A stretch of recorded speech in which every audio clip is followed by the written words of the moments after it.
नमस्कार दोस्तों, स्वागत है आपका आपके अपने यूट्यूब चैनल अमन प्रयास जीके जिसमें जैसा कि फ्रेंड्स आज है आपका 6 अगस्त और 6 अगस्त को जो है आरआरबी ग्रुप डी का एग्ज़ाम था, जो कि आपका यहाँ पर थर्ड शिफ्ट का भी एग्ज़ाम जो है समाप्त हो गया है।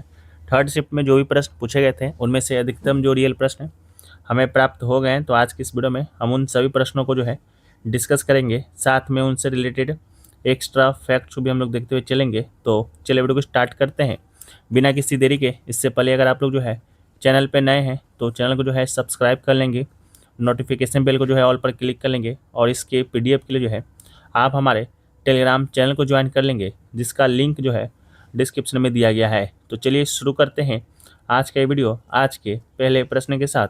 तो आज के जो हमारा पहला जो प्रश्न है वह है कि छत्तीसगढ़ के डॉक्टर रामचंद्र टी गोडबोले और उनकी पत्नी डॉक्टर सुनीता गोडबोले को जो है 2026 में किस क्षेत्र में उनके उत्कृष्ट योगदान के लिए जो है पद्मश्री से सम्मानित किया गया था।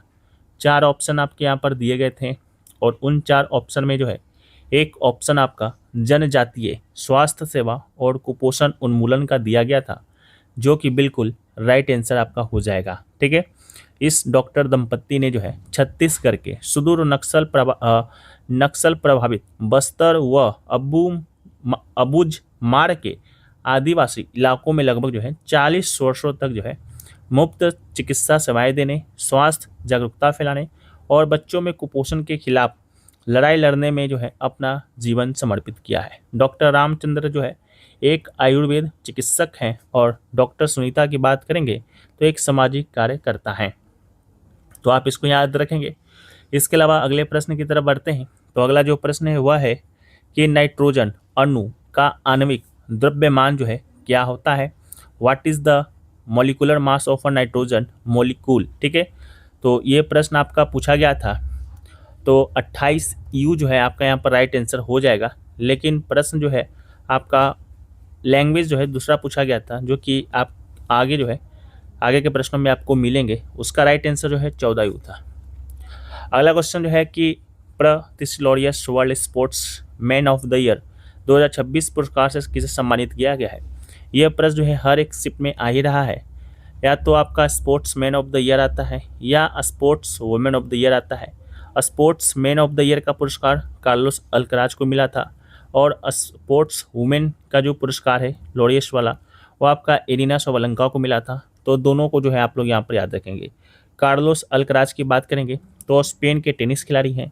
यह जो सम्मान समारोह है मैड्रिड स्पेन में आयोजित किया गया था। 2025 सीजन के लिए पुरस्कार इनको मिला है। 2026 का Laureus world sportsman of the year. बाकी एरिना सबलंका को जो है आपका स्पोर्ट्स वुमेन ऑफ द पुरस्कार मिला है और ये जो है बेलारूस की हैं। तो आप याद रखेंगे। अगला जो प्रश्न है वह है कि ऑस्ट्रेलियन ओपन 2026 में जो है महिला एकल यानी कि वुमेन सिंगल्स का खिताब किसने जीता। 4 ऑप्शन दिए गए थे। उन 4 ऑप्शन में एक ऑप्शन जो है एलेना रायबकीना का दिया गया था। बिल्कुल राइट आंसर हो जाएगा। ये जो है कजाकिस्तान के खिलाड़ी हैं एलेना रायबकीना। ये जो है 2026 का ऑस्ट्रेलियन ओपन का जो सिंगल्स टाइटल है वह अपने नाम किए हैं और किसको हराकर, तो अरेना सबलेंका को ही हराकर। ठीक है, 3 सेट फाइनल में जो है 6-4, 4-6, 6-4 से जो है इन्होंने हराया है और आपका वुमेन्स जो आपका टाइटल है ऑस्ट्रेलियन ओपन का वो आपका ये जीती है। ठीक है, तो आप इसको याद रखेंगे। अगला क्वेश्चन जो है कि भारतीय अंतरिक्ष यात्री ग्रुप कैप्टन शुभांशु शुक्ला जो है किस मिशन के तहत अंतर्राष्ट्रीय अंतरिक्ष स्टेशन की ऐतिहासिक यात्रा पर किए थे। मिशन का नाम हमसे पूछा गया था तो एक्सियो मिशन 4 जो है आपका यहाँ पर इसका राइट आंसर हो जाएगा। ग्रुप कैप्टन शुभांशु शुक्ला जो है 25 जून 2025 को फ्लोरिडा के केनेडी स्पेस सेंटर से जो है स्पेस एक्स ड्रैगन अंतरिक्ष यान के जरिए उड़ान जो है इन्होंने भरा। यह जो है एक्सियो मिशन 4 में मिशन पायलट के रूप में ये शामिल थे और वहाँ उन्होंने लगभग जो है 18 दिन बिताकर जो है कई महत्वपूर्ण वैज्ञानिक प्रयोग किए। और राकेश शर्मा जो कि 1984 के बाद अंतरिक्ष में जाने वाले जो है दूसरे भारतीय जो है आपके यह बने थे। तो आप इसको याद रखेंगे। नेक्स्ट प्रश्न की तरफ बढ़ते हैं। तो अगला जो प्रश्न हुआ है कि शोर यानी कि स्किलिंग फॉर AI रेडिनेंस कार्यक्रम के दूसरे चरण फेज 2 का मुख्य उद्देश्य जो है पूछा गया था। तो राइट आंसर जो था कि विभिन्न क्षेत्रों में जो है नौकरियां और समावेशी विकास के लिए जो है 50 NSQF संरक्षित AI पाठ्यक्रमों का विस्तार करना, यही आपका राइट आंसर था। बाकी स्वर जो है पहल को बुनियादी AI साक्षरता से एक व्यापक क्षेत्र एकीकृत इकोसिस्टम में बदलने के लिए लाया गया है और इस विस्तार के तहत विभिन्न सेक्टर्स में रोजगार, उत्पादकता और समावेशी विकास जैसे असंगठित क्षेत्र, महिलाओं और दिव्यांगों को लक्षित करते हुए जो है बढ़ावा देने के लिए 50 NSQF संरक्षित AI और AI एप्लीकेशन पाठ्यक्रम जो है शुरू किए गए। तो आप इसको याद रखेंगे। अगला है कि विश्व स्वास्थ्य दिवस 2026 का आधिकारिक थीम जो है आपसे पूछा गया था। 4 ऑप्शन दिए गए थे, उन 4 ऑप्शन में एक ऑप्शन जो है स्वास्थ्य के लिए, एक साथ विज्ञान के साथ खड़े हो यानी कि together for health, stand with science जो है इसका राइट आंसर हो जाएगा। यह जो आपका स्वास्थ्य दिवस है कब मनाया जाता है तो आप लोग जो है कमेंट सेक्शन में जो है बताइएगा। बाकी माय हेल्थ माय राइट जो है 24 का थीम था। हेल्थ फॉर ऑल जो है 2023 का थीम था। हेल्दी बिगनिंग्स होपफुल फ्यूचर्स जो है 2025 का थीम था। अगला क्वेश्चन जो है कि एक नाइट्रोजन गैस N2 का आणविक द्रव्यमान 28 U है, तो एकल नाइट्रोजन परमाणु का परमाणु द्रव्यमान क्या होगा। तो एकल नाइट्रोजन का जो है परमाणु द्रव्यमान जो है पूछा गया था, जिसका राइट आंसर जो है 14 U था। एटॉमिक मास ऑफ N की बात करेंगे तो 28/2 यानी कि 24 U जो है आपका यहाँ पर राइट आंसर निकल कर आएगा और यही राइट आंसर भी था। अगला है कि जब प्रकाश एक प्रिज्म की 2 पार्श्व सतहों से होकर गुजरता है तो आपतित किरण और निर्गत किरण के बीच के कोण को क्या कहा जाता है। Right answer angle of deviation यानी कि विचलन कोण, इसका राइट आंसर हो जाएगा। आपतित किरण की विस्तारित दिशा और निर्गत किरण के बीच के कोण को विचलन कोण जो है कहा जाता है और यह मापता है कि 2 अपवर्तक सतहों से गुजरने के बाद जो है प्रकाश की किरण अपने मूल मार्ग से जो है कितनी मुड़ गई है। अगला क्वेश्चन जो है कि कंप्लीट द फ्लोइंग एनालॉजी, ठीक है। प्लांट का जो है रिजिड सेल वॉल दिया गया था तो एनिमल का पूछा था, तो इसका राइट आंसर प्लाज्मा मेम्ब्रेन यानी कि प्लाज्मा झिल्ली इसका राइट आंसर था। पादप कोशिकाओं के चारों ओर जो है एक दृढ़ बाहरी परत होती है जिसे कोशिका भित्ति कहा जाता है। जंतु कोशिकाओं में कोशिका भित्ति जो है पूरी तरह से अनुपस्थित होती है। उनकी सबसे बाहरी सीमा लचीली प्लाज्मा झिल्ली कोशिका झिल्ली होती है, तो आप इसको याद रखेंगे। अगला क्वेश्चन जो है कि यदि समान तापमान पर लोहे के तार और तांबे के तार दोनों की लंबाई दोगुनी कर दी जाए तो उनके प्रतिरोध पर क्या प्रभाव पड़ेगा। तो राइट आंसर था resistance of both wires will double, यानी कि दोनों तारों का जो प्रतिरोध होगा दोगुना हो जाएगा, बढ़ जाएगा, इसका राइट आंसर था। इसके अलावा नेक्स्ट क्वेश्चन था कि निम्नलिखित में से किसमें हाइड्रोजन आयन की सांद्रता सबसे कम होगी। 4 ऑप्शन दिया गया था, उन 4 ऑप्शन से चूने का पानी यानी कि लाइम वाटर जो है आपका यहाँ पर राइट आंसर था, तो ऑप्शन नंबर डी जो है आपका यहाँ पर राइट आंसर हो जाएगा। पीएच स्केल पर जो है मान जितना अधिक होता है हाइड्रोजन आयन की सांद्रता उतनी ही कम होती है। चूने का पानी यानी कि लाइम वाटर एक बेसिक पदार्थ है जिसका पीएच लगभग 12 होता है, इसलिए इसमें जो है H+ आयनों की सांद्रता जो है सबसे कम और OH- आयनों की सांद्रता सबसे अधिक होती है। ठीक है, बाकी 3 जो विकल्प था नींबू का रस, गैस्ट्रिक जूस और टमाटर का रस अम्लीय है, उसलिए जो है उसमें H+ की सांद्रता सबसे अधिक होगा, तो आप इसको याद रखेंगे। अगला क्वेश्चन है कि ईस्ट यानी खमीर में अवायवीय शोषण यानी कि एनारोबिक रेस्पिरेशन के अंतिम उत्पाद क्या है। तो right answer ethanol, carbon dioxide and energy, इसका राइट आंसर हो जाएगा। अवायवीय शोषण जिसे एल्कोहलिक किण्वन या फर्मेंटेशन भी कहा जाता है के दौरान जो है ईस्ट ऑक्सीजन की अनुपस्थिति में ग्लूकोज को तोड़ता है और इस जैव रासायनिक प्रक्रिया में ग्लूकोज जो है इथेनॉल यानी कि एल्कोहल और कार्बन डाइऑक्साइड यानी कि CO2 में बदल जाता है और बहुत कम मात्रा में ऊर्जा यानी कि 2 ATP जो है मुक्त होती है। अगला है कि जनवरी 2026 में भारत के किस अंतरिक्ष यात्री और भारतीय वायुसेना के ग्रुप कैप्टन को देश के सर्वोच्च शांतिकालीन वीरता पुरस्कार यानी अशोक चक्र से सम्मानित किया गया था। तो शुभांशु शुक्ला जो है इसका राइट आंसर हो जाएगा। क्वेश्चन था शुभांशु शुक्ला को जनवरी 2026 में कौन सा पुरस्कार दिया गया था, उसका राइट आंसर अशोक चक्र था। ठीक है, तो याद रखेंगे ग्रुप कैप्टन शुभांशु शुक्ला को यह सम्मान जो है एक्सियोम 4 अंतरिक्ष मिशन के दौरान इंटरनेशनल स्पेस स्टेशन पर उनके अद्भुत साहस, नेतृत्व, अनुकरणीय आचरण के लिए दिया गया और वह इंटरनेशनल स्पेस स्टेशन पर कदम रखने वाले पहले भारतीय और अंतरिक्ष में जाने वाले दूसरे भारतीय बने थे राकेश यादव के बाद, याद रखेंगे। वो विंग कमांडर राकेश शर्मा 1985 के बाद जो है अशोक चक्र भी पाने वाले जो है दूसरे ही आपके अंतरिक्ष यात्री बने। अगला है कि भारत में रेपो रेट कौन नियंत्रित करता है? राइट आंसर जो है आपका रिजर्व बैंक ऑफ इंडिया, भारतीय रिजर्व बैंक इसका राइट आंसर होगा। रेपो रेट जो है वो दर होती है जिस पर देश का केंद्रीय बैंक जो है यानी कि भारत में आरबीआई है, धन की कमी होने पर वाणिज्यिक बैंकों को पैसा उधार देता है। आरबीआई इसका उपयोग मुद्रास्फीति यानी महंगाई को नियंत्रित करने और अर्थव्यवस्था में तरलता को बनाए रखने के लिए करता है। तो आप इसको याद रखिएगा। सेकेंड स्टेप में रेपो रेट पूछा गया था कितना है, 5.25 समथिंग है, उसको याद रखेंगे। अगला है निम्नलिखित में से कौन सा उत्तोलक यानी कि लीवर का भाग नहीं है? 4 ऑप्शन था, उनमें से एक ऑप्शन चुंबक तत्व इसका राइट आंसर था। उत्तोलक के 3 मुख्य भाग होते हैं, आलंब, प्रयास और भार, याद रखेंगे। अगला है कि वर्ष 2025 में G20 शिखर सम्मेलन की मेजबानी किस देश ने किया था? देश पूछा होगा तो दक्षिण अफ्रीका हो जाएगा, स्थान पूछा होगा तो जोहान्सबर्ग जो है हो जाएगा। ठीक है, तो आप इसको याद रखेंगे, क्वेश्चन जो है पूछा गया था। अगला है कि मई 2026 में रक्षा मंत्री राजनाथ सिंह ने जो है शिरडी महाराष्ट्र में भारत के पहले स्वदेशी 300 किलोमीटर रेंज वाले यूनिवर्सल रॉकेट लॉन्चिंग सिस्टम को हरी झंडी दिखाई। ये सिस्टम का नाम क्या है पूछा गया था, तो इसका राइट आंसर जो निकल कर आएगा वो सूर्यास्त निकल कर आया था। सूर्यास्त इसका राइट आंसर था।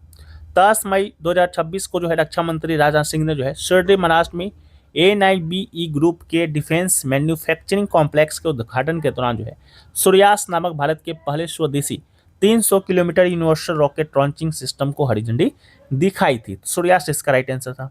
अगला है इथाइन यानी कि C2H2 अणु में कुल कितने सहसंयोजक बंध मौजूद होते हैं?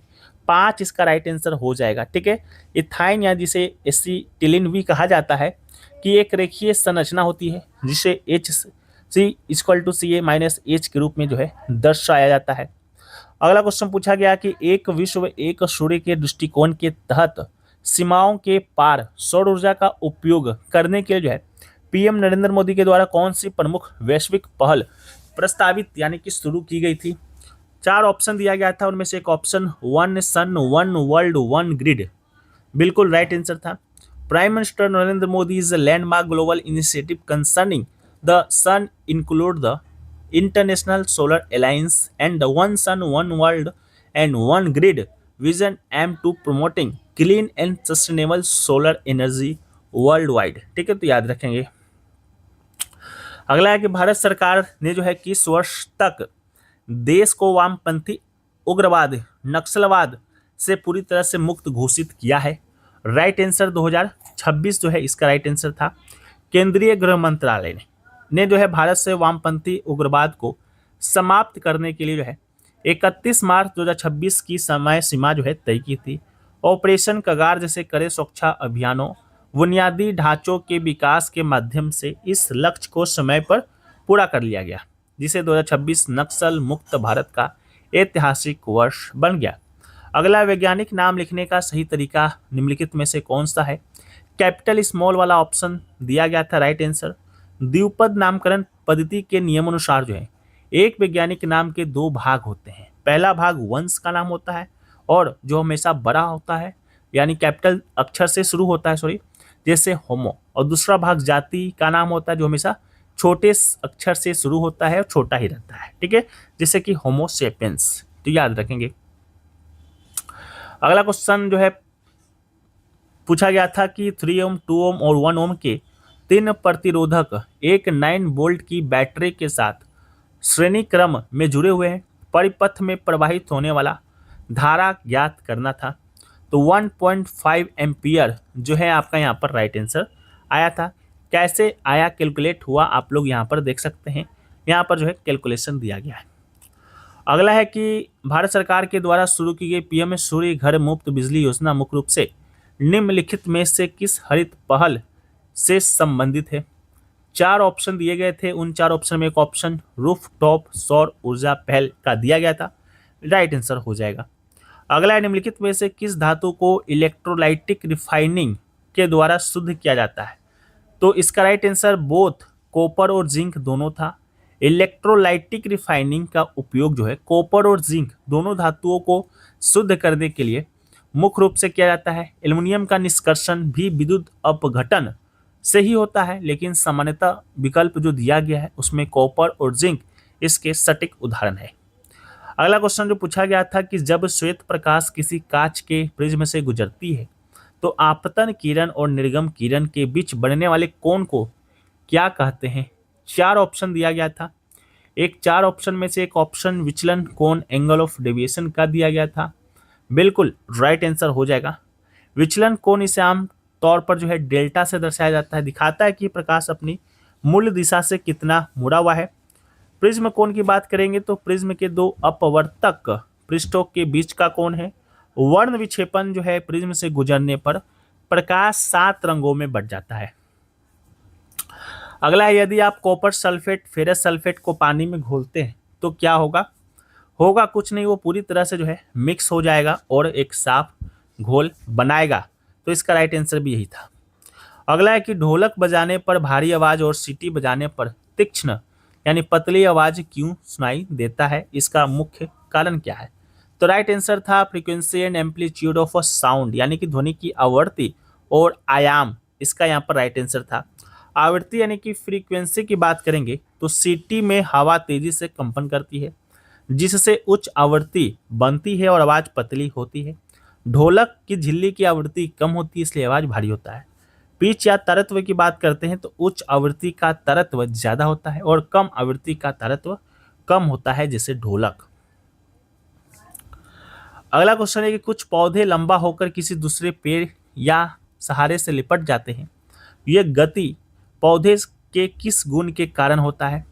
तो स्पर्शानुवर्तन। स्पर्शानुवर्तन इसका राइट आंसर हो जाएगा। ठीक है, तो आप इसको जो है यहाँ पर याद रखेंगे, ये क्वेश्चन पूछा गया। अगला है, निम्नलिखित में से किसमें हाइड्रोजन आयन की सांद्रता सबसे अधिक होती है? नींबू का रस। नींबू का रस इसका राइट आंसर हो जाएगा। ऑप्शन नींबू का रस दिया गया था। अगला है, निम्नलिखित में से कौन सा तत्व विद्युत का बेहतर सुचालक है और क्यों? तो इसका राइट आंसर था क्योंकि इसमें कम विद्युत प्रतिरोध और अधिक मुक्त इलेक्ट्रॉन होते हैं। कॉपर की विद्युत चालकता लोहे की तुलना में अधिक होता है। कॉपर के परमाणुओं में बाहरी कक्षा के इलेक्ट्रॉन बहुत आसानी से गति कर सकते हैं, जिससे करंट आसानी से बहता है, और यही कारण है कि बिजली के तार ज्यादातर कॉपर के बनाए जाते हैं। अगला है, निम्नलिखित में से कौन सा रासायनिक तत्व उनके प्रतीक का जोड़ा गलत है? तो एंटीमोनी वाला जो है बिल्कुल राइट आंसर था। एंटीमोनी का जो आपका रासायनिक प्रतीक है वो आपका Sb है, बाकी एस जो है आपका आर्सेनिक का है, सी आपका कार्बन का है, ओ आपका ऑक्सीजन का है। ये तीनों सही था। अगला है, मासिक चक्र के लिए जो है मुख्य रूप से कौन सी ग्रंथि हार्मोन स्रावित करती है? तो पीयूष ग्रंथि जो है राइट आंसर हो जाएगा। तो इसको आप लोग जो है याद रखिएगा। इसके अलावा मासिक चक्र को नियंत्रित करने वाला मुख्य हार्मोन पीयूष ग्रंथि के द्वारा स्रावित होता है, जो फोलिकल स्टिमुलेटिंग हार्मोन और ल्यूटिनाइजिंग हार्मोन जैसे हार्मोन जारी करता है। हालांकि अंडाशय भी एस्ट्रोजन और प्रोजेस्टेरोन छोड़ते हैं। मुख्य नियंत्रण जो है आपका यहाँ पर पीयूष ग्रंथि का होता है। तो आप इसको यहाँ पर याद रखेंगे, ये क्वेश्चन जो पूछा गया था। अगला है, यदि शुक्राणुवीर्य नर युग्मक रिलीज करता है तो अंडाशय क्या रिलीज करता है? तो अंडाणु जो है इसका यहाँ पर राइट आंसर था। अगला है, यही है 3 ओम 2 ओम 1 ओम के 3 प्रतिरोधकों को 9 वोल्ट की बैटरी के साथ श्रेणी क्रम में जोड़ा गया है, तो परिपथ में प्रवाहित होने वाला कुल धारा कितनी होगा? तो इसका राइट आंसर जो है 1.5 एम्पियर निकल कर आया था। अगला है, तीरंदाजी विश्व कप 2026 में दीपिका कुमारी, अंकिता भगत और कुमकुम मोहोर की भारतीय महिला रिकर्व टीम ने जो है बेहद रोमांचक फाइनल मैच में किस देश को हराकर स्वर्ण पदक जीता? तो राइट आंसर जो है चीन था। Option number A. शंघाई में आयोजित तीरंदाजी विश्व कप स्टेज 2 के बेहद रोमांचक फाइनल मुकाबले में जो है भारत की जो तिगरी थी मेजबान चीन को जो है शूट आउट 5-4 से हराकर जो है स्वर्ण पदक अपने नाम किया था। अगला है, भारत और सिंगापुर ने अपनी व्यापक रणनीतिक साझेदारी के तहत रक्षा और सुरक्षा सहयोग को मजबूत करने के लिए किन प्रमुख नए और उभरते क्षेत्रों पर विशेष जोर दिया? तो राइट आंसर था साइबर सुरक्षा, कृत्रिम बुद्धिमत्ता और समुद्री सुरक्षा मानव रहित प्रणाली यहाँ पर। अगला है कि चांदी तांबे की तुलना में विद्युत का बेहतर चालक क्यों? तो इसका राइट आंसर था चांदी का विद्युत प्रतिरोध सबसे कम और मुक्त इलेक्ट्रॉन अधिक होता है। चांदी और तांबा दोनों ही विद्युत के बेहतरीन सुचालक है, लेकिन चांदी तांबे की तुलना में अधिक चालक होती है। इसका मुख्य कारण यह है कि चांदी की परमाणु संरचना में मुक्त इलेक्ट्रॉनों की संख्या यहाँ पर अधिक होती है और इसका प्रतिरोध सबसे कम होता है, जिससे इलेक्ट्रॉन बिना किसी रुकावट के आसानी से प्रवाहित होता है। अगला है कि एक विद्यार्थी अपने हाथ में एक भारी बैग लेकर खड़ा है, उसके द्वारा किया गया कार्य तो क्या होगा? तो शून्य होगा। ऑप्शन सी इसका राइट आंसर था। अगला, एक समान वृत्तीय गति में क्या बदलता रहता है? तो वेलोसिटी बदलता रहता है, वेग इसका राइट आंसर था। एक समान वृत्तीय गति में वस्तु की चाल यानी स्पीड और गतिज ऊर्जा यानी काइनेटिक एनर्जी हमेशा कांस्टेंट रहता है, लेकिन वृत्ताकार पथ पर घूमते समय हर बिंदु पर वस्तु की गति की दिशा लगातार बदलते रहती है। चूंकि वेग एक सदिश राशि है, वेक्टर क्वांटिटी है, और जिससे परिमाण और दिशा दोनों होते हैं, इसलिए दिशा बदलने के कारण जो है वेग यानी वेलोसिटी जो है लगातार बदलता रहता है। वेग में इसी बदलाव के कारण इसमें त्वरण यानी कि एक्सेलरेशन जो है पैदा होता है। अगला है, विद्युत अपघटनी विधि से निम्न में से कौन सी धातु का शोधन किया जाता? राइट आंसर था तांबा, ऑप्शन नंबर ए। तांबा की बात करेंगे तो विद्युत अपघटनी परिष्करण इलेक्ट्रोलाइटिक रिफाइनिंग का उपयोग मुख्य रूप से कॉपर यानी तांबा, जिंक, टीन, सिल्वर जैसे धातुओं को शुद्ध करने के लिए किया जाता है। ठीक है, याद रखेंगे। अगला है, त्रिकोणीय कांच के प्रिज्म के दो पार्श्व फलकों के बीच के कोण को क्या कहते हैं? प्रिज्म कोण कहते हैं, एंगल प्रिज्म कहते हैं। इसे आमतौर पर कैपिटल ए से दर्शाया जाता है। यह प्रिज्म के दो चमकीले या अपवर्तक सतहों के बीच का झुकाव होता है, याद रखेंगे। अगला है, पादप कोशिका की रक्षा जिस प्रकार कोशिका भित्ति करती है, जंतु कोशिका की रक्षा कौन करता है? तो सेल मेम्ब्रेन या प्लाज्मा मेम्ब्रेन, इसका राइट आंसर था। अगला है, निम्नलिखित में से किसमें हाइड्रोनियम आयन की मात्रा सबसे कम है? pH 8 ऑप्शन दिया गया था, बिल्कुल राइट आंसर हो जाएगा। अगला है, कार्बन के जलने पर क्या प्राप्त होता है? तो बोथ ऊष्मा और प्रकाश दोनों प्राप्त होता है, याद रखेंगे। अगला है, यदि कोई वस्तु एक नियत स्थिर दूरी पर खड़ी है तो समय के साथ उस वस्तु का दूरी समय ग्राफ कैसा दिखेगा? तो समय अक्ष के समानांतर एक सीधी रेखा, ऑप्शन नंबर ए इसका राइट आंसर होगा। जब दूरी नियत हो यानी कि कंस्टेंट हो, फिक्स्ड हो, तो इसका मतलब है कि वस्तु स्थिर है, विराम अवस्था में है, समय बीतने के साथ उसकी स्थिति नहीं बदल रही है, इसलिए ग्राफ में दूरी का मान एक ही जगह जो है रुका रहेगा, जबकि समय आगे बढ़ता रहेगा। ये समय अक्ष के समानांतर एक क्षैतिज सीधी रेखा हॉरिजॉन्टल स्ट्रेट लाइन जो है बनाता है। अगला है कि प्लांट में टेंड्रेल यानी कि प्रतान का किसी सहारे के चारों ओर घूमना या लपटना किस गति के कारण होता है? तो थिग्मोट्रोपिज्म इसका राइट आंसर था। इसी के कारण घूमता है या किसी सहारे से लिपटता रहता है। अगला है, कौन सा लीवर उत्तोलक का भाग नहीं है? तो वेग यानी वेलोसिटी इसका ऑप्शन दिया गया था, राइट आंसर। लीवर के 3 मुख्य भाग है, फलक्रम या दूरी, प्रयास और भार, याद रखेंगे। अगला है कि AIFF टूर्नामेंट किसने जीता, किस टीम ने जीता? पंजाब FC इसका राइट आंसर हो जाएगा। ठीक है, पंजाब FC जो है AIFF की युवा श्रेणियों में बेहद सफल रही, उसने अक्सर जो है राष्ट्रीय खिताब जीते, याद रखेंगे। अगला है, लेंस के संबंध में निम्नलिखित कथन पर विचार करना था, गलत कथन का विचार करना बताना था। कथन था कि समान हवा में एक उत्तल लेंस अपसारी लेंस की तरह व्यवहार करता है। दूसरा है, एक अवतल लेंस अपसारी लेंस होता है। तीसरा है कि मानक चिन्ह परिपाटी में उत्तल लेंस की फोकस दूरी हमेशा धनात्मक मानी जाती है। पूछा गया था कौन सा गलत है, तो गलत ऑप्शन जो है केवल ओनली 1 था। क्यों गलत था?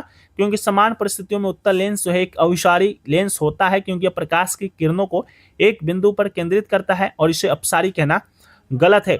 अगला है, एक समान गति से चलने वाले पिंड के लिए विस्थापन समय ग्राफ का आकार जो है पूछा गया था। राइट आंसर समय अक्ष पर झुकी हुई एक सीधी रेखा इसका राइट आंसर था। एक समान गति में कोई वस्तु समान समय अंतराल में समान दूरी तय करती है, जिसका अर्थ है कि उसका वेग यानी वेलोसिटी स्थिर रहता है। क्योंकि विस्थापन समय ग्राफ का ढाल वेग को दर्शाता है, इसलिए स्थिर वेग का परिणाम एक स्थिर ढाल होता है। गणितीय रूप से एक स्थिर ढाल को समय अक्ष पर झुकी हुई एक सीधी रेखा के द्वारा दर्शाया जाता है। तो आप इसको याद रखेंगे, ये क्वेश्चन जो है पूछा गया था। 1-2 प्रश्न को जो है आप लोग यहाँ पर सुधार करेंगे। पहला जो प्रश्न है कि भारत में रेपो दर को तय करने वाली समिति का नाम आपसे पूछा गया था।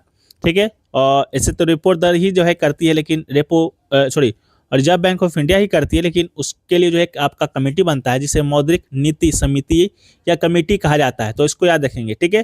तो भारतीय रिजर्व बैंक की मौद्रिक नीति समिति का ही मुख्य कार्य है कि देश में बेंचमार्क ब्याज दरों जैसे रेपो दर, रिवर्स रेपो दर को तय करना। इसका उद्देश्य आर्थिक विकास को ध्यान में रखते हुए मूल्य स्थिरता यानी महंगाई को नियंत्रित करना और बनाए रखना है, ठीक है, याद रखेंगे। एक क्वेश्चन और सुधार करेंगे कि 2025 का जो है G20 शिखर सम्मेलन नहीं, 2026 का जो है G20 शिखर सम्मेलन पूछा गया था, जो कि संयुक्त राज्य अमेरिका में हुआ था। तो संयुक्त राज्य अमेरिका के किस शहर में हुआ था? तो मियामी को याद रखिएगा, ठीक है, आगे आने वाले दिनों में पूछा जा सकता है। तो संयुक्त राज्य अमेरिका ने जो है 2026 के लिए G20 की अध्यक्षता संभाली और मुख्य शिखर सम्मेलन जो 14 से 15 दिसंबर 2026 को मियामी फ्लोरिडा में आयोजित किया गया था, ठीक है। तो आप इसको यहाँ पर याद रखेंगे, ये क्वेश्चन जो है आपका यहाँ पर पूछा गया था। इसके अलावा जो है आपका यहाँ पर मैथ का भी कुछ क्वेश्चन आपका यहाँ पर भेजा गया है। तो मैथ का क्वेश्चन जो है आप लोग यहाँ पर देख लीजिए, बाकी सॉल्व कर लीजिएगा। आंसर जो है आप लोग कमेंट सेक्शन में बता दीजिएगा। नंबरिंग वाइज है, पहला है 5वां नंबर की 40,000 रुपए से 2 साल में चक्रवृद्धि ब्याज सहित अमाउंट 40,441 था, तो रेट ऑफ इंटरेस्ट जो है पूछा गया था। छठा जो है कि 800 रुपए की राशि 4 साल के बाद जो है मिश्रधन जो है आपका यहाँ पर 1200 मिला, तो रेट ऑफ इंटरेस्ट जो है इसका भी पूछा गया। इसके अलावा 7वां है कि एक व्यक्ति किसी यात्रा का 1/3 भाग जो है x किलोमीटर पर आवर में करता है और शेष यात्रा का 1/3 kilometre y kilometre per hour ए बची यात्रा को z किलोमीटर पर आवर से पूरा करता है। तो एवरेज स्पीड पूछा गया था। 8वां है कि एक रेलगाड़ी जो है ए से बी तक जो है आपका यहाँ पर x किलोमीटर पर आवर की गति से b से c तक y किलोमीटर पर आवर की गति से चलती है और c से a तक 2 किलोमीटर पर आवर की गति से यात्रा करती है। तो a से b तथा b से c की दूरी बराबर l, तो एवरेज स्पीड x। इस तरह का कोई प्रश्न था। 9 आपका माध्यिका का क्वेश्चन था। 10 आपका माध्य का क्वेश्चन था। 11वां नंबर जो है, एक व्यक्ति x को चक्रवृद्धि ब्याज पर जमा करता है, वह उसे अपने 3 बेटे ABC से बांट देता है।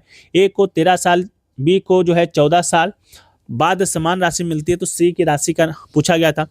12वां नंबर एक वो वृत्त जिनकी त्रिज्या जो है दिया गया था y सेंटीमीटर x सेंटीमीटर, केंद्र से उनकी त्रिज्या दूरी x है, तो जीवा का लंबाई पूछा। 13 है कि 2 बेलनों का आयतन 22,000 है, दोनों की त्रिज्या बराबर है। बेलन A की हाइट 10 सेंटीमीटर, तो V का हाइट जो है ज्ञात करना था, पाई का मान 22/7 जो है यहाँ पर दिया गया था। तो आप इसको देख लेंगे। इसके अलावा कुछ और जो है आपका यहाँ पर लिख के भेजा गया क्वेश्चन है, जैसे कि सुभांशु शुक्ला वाला वो पुरस्कार किसको दिया, किस मिशन के तहत ये गए थे। प्रधानमंत्री सौर ऊर्जा का प्रश्न था। विंबलडन पुरुष ऑफ द ईयर नहीं, ऑस्ट्रेलियन ओपन का पूछा गया था। नवंबर में ब्रिक्स नहीं, ये आपका G20 का पूछा गया था। वृत्तीय रेखीय गति पर घूर्णन करने पर जो है क्या बदलता है, तो आंसर वेलोसिटी था। दूरी समय ग्राफ का जो क्वेश्चन था, उत्तोलक का एक प्रश्न था। एक क्वेश्चन डाक विद्यार्थी प्रकाश को कांच को पार करता है, तो कांच के नीचे बिंदु दिखाई देता है। इस तरह का कोई क्वेश्चन जो है आपका यहाँ पर दिया गया था, तो इसको देख लेंगे। इसके अलावा मैथ का एक और कोई प्रश्न आपका 6 अगस्त था, थर्ड शिफ्ट का है। पहला है कि 3 sin square A + 5 cos A -5/sin square A, तो इसमें कुछ जो है पूछा गया होगा। A 13, B 15, C 13 है, तो टाइम एंड वर्क पूछा था। 5वां जो है कि y 30 डिग्री है, देन cos θ × cot θ बटा sin θ का मान ज्ञात करना था। एक क्वेश्चन ग्राफ से था, 2 क्वेश्चन जो है मेंसुरेशन से था।